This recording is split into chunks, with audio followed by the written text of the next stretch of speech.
I call Fletcher Tabato. Thank you, sir. It was disheartening to hear the previous speaker and his contribution. He spoke about markets and information, but you know, one of the first fundamental failures of most market in any economy, in any market, is the lack of perfect information, and that's the debate we're having tonight.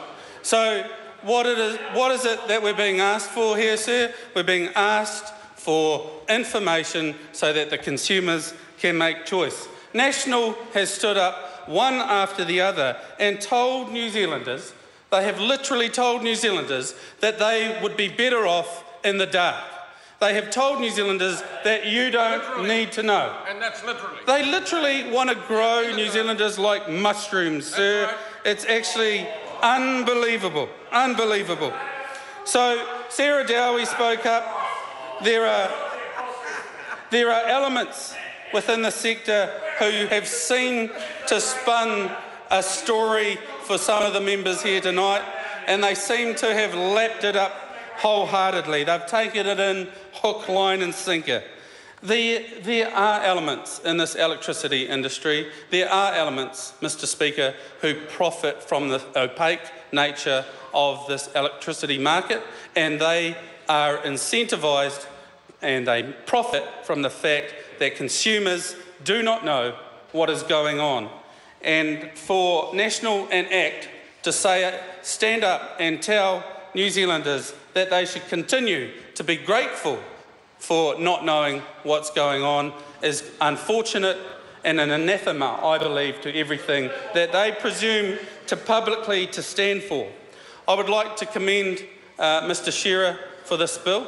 This is core New Zealand First policy, so in our mind it is good common sense that this information be out there. It is about protecting consumers.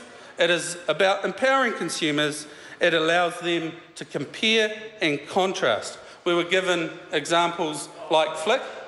The unfortunate reality and the counter-argument, well, why doesn't everyone go down that road, is because it's not a national entity. You can't get in there in different regions. You can't opt in from everywhere. So it's about choice, and the reality is it's not there. And as I mentioned, the reality is, sir, that there are elements there who are incentivised to keep these secrets. So it's about transparency. This knowledge gives the average Kiwi household in particular the power that they deserve to make real and informed decisions. Actually, Mr Speaker, I'd like to point out, for the benefit of the members opposite, that the Prime Minister and the Minister of Energy are on record saying transparent billing systems and itemised billing systems are actually a great idea.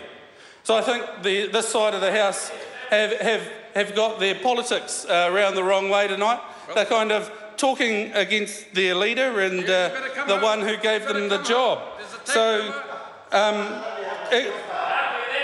they need to acknowledge that transparency and itemisation is a good idea. They're on record saying that very fact. The National backbench have got their politics wrong tonight, Mr Speaker.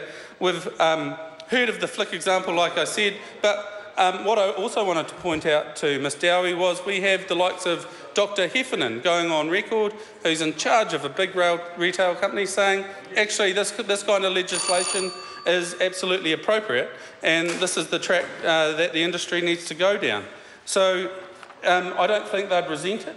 I think the fact that ACT won't support this to at least go to the select committee stage, because we don't know, they don't know what they want. Well, that's what select committee's for, Mr Speaker, so that we can have those conversations, so we can understand what the pressures are and hopefully get around them. Mr Speaker, New Zealand First supports empowering consumers, unlike this government, and so we wholeheartedly support this piece of legislation. Thank you, sir.